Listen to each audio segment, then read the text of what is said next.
Hello friends. In this video, I want to discuss a very critical topic for traders. Should you be hedging? And if yes, just how much? What is an hedge? A hedge is a counter trade. Supposing you have bought some stocks, you fear that these stock prices might go down and therefore your portfolio might just witness a drawdown. So you take a protective counter move just in case the stock price falls. You can mitigate some of these falls. You can either short sell the futures or you can buy some puts and therefore protect yourself. But are hedges necessary? And if they are, to what extent should you be hedging? Before I proceed, let me tell you, this is my personal viewpoint. You need not agree with it. You may or may not concur with what I'm saying, and feel free to let me know in the comment section as to what exactly do you feel. Now, the risk appetite, the attitude and aptitude of every trader differs, and therefore his view on hedging need not concur with somebody else, and that's perfectly fine.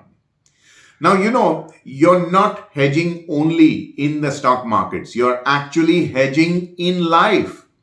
When you're buying insurance, you're hedging against death. When you're buying mediclaim, you're hedging against disease.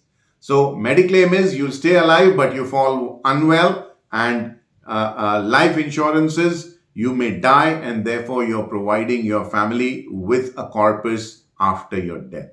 So you're basically taking a hedge, and hedging therefore reduces risk. But remember, in financial markets, I'm not talking of life, I'm talking in financial markets, you are paid to take risks. The payment that the market gives you is called a profit. So profit comes to a trader who takes the optimal amount of risk, and optimal is the operative buzzword here.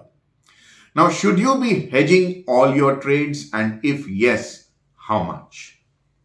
First of all, do you hedge everything? Now, I'm getting into the behavioral aspect of finance here. What is more important? Is money more important? Now, remember, money is a replenishable asset. If you lose money in the stock market, you can raise a loan, you can get a job, you can resort back to your regular business and earn some profits and come back to the market. So money is a replenishable asset.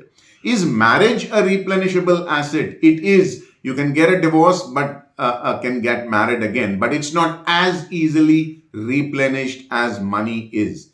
So marriage, to that extent, although not linearly comparable with money, is a lot more precious than money.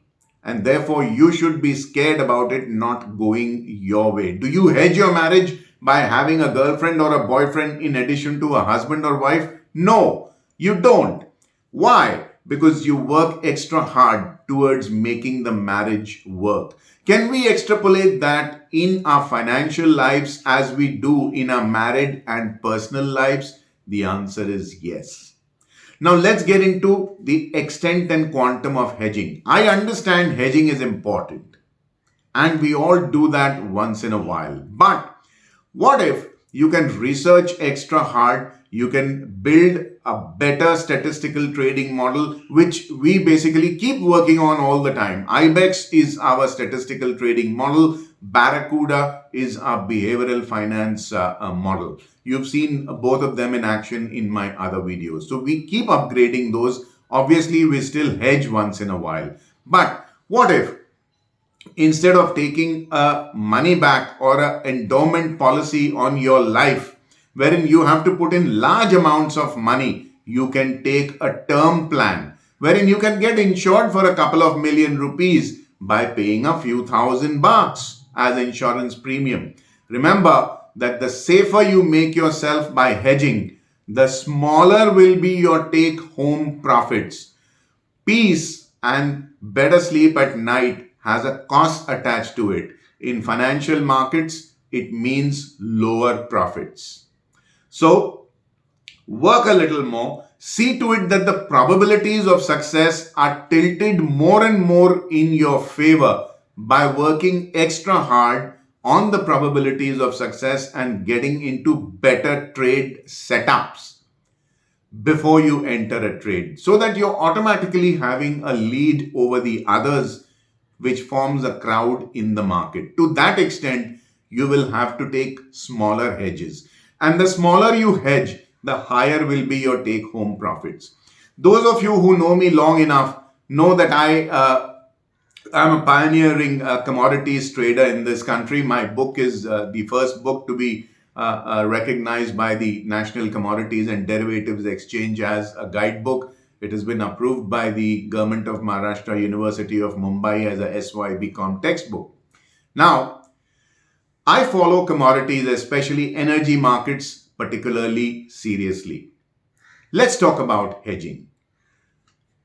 The Oil Ministry of Mexico has by now what is world famous, known as the Hacienda Hedge. Hacienda is the headquarters of the Petróleos Mexico, and what they do is resort to what is known as a tail risk hedge. Supposing the price of crude oil is $80, $90 and $100. They will try to hedge against the decline in crude oil prices by buying way out of money puts on crude oil. Say hypothetically $20, $25, $15, $18. That may seem bizarre to some people, but the premium on those puts are extremely small. And whenever prices of crude oil do come down with a thud, do remember April 2020, when prices of crude oil collapsed below zero for a brief period of time. Guess who was laughing the loudest?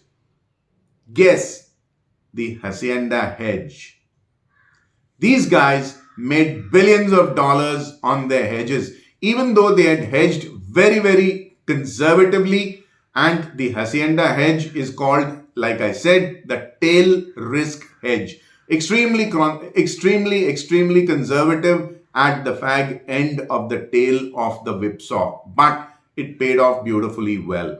There were a whole lot of other hedge fund managers who had taken tail risk hedges before the COVID-based lockdowns were imposed, and you would have heard stories about how somebody made 3,200%, how somebody made 3,600%. I'm not naming names here for obvious reasons, but these were all examples of tail risk hedges and not very aggressive hedges. So, like I said, this is my personal opinion. Take a very conservative hedge and treat your trades like a marriage. You don't hedge a marriage by getting a girlfriend or boyfriend.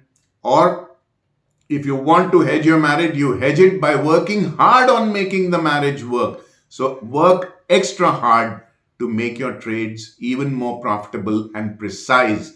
And believe me, you will get away with it like Petróleos Mexico in Hacienda hedges or tail risks. All the more power to you. Let me know what you feel about this video in the comment section. And thank you for being with me in this video. Till we meet again in my next. This is Vijay Bhambwani signing off for now. A reminder, do subscribe to my YouTube channel if you haven't already done so. Click on the bell icon to receive instant alerts about fresh videos being put about here. And help me reach out to fellow like-minded super traders like yourselves by sharing my video with your social media groups and WhatsApp groups, etc. Thank you. Bye-bye.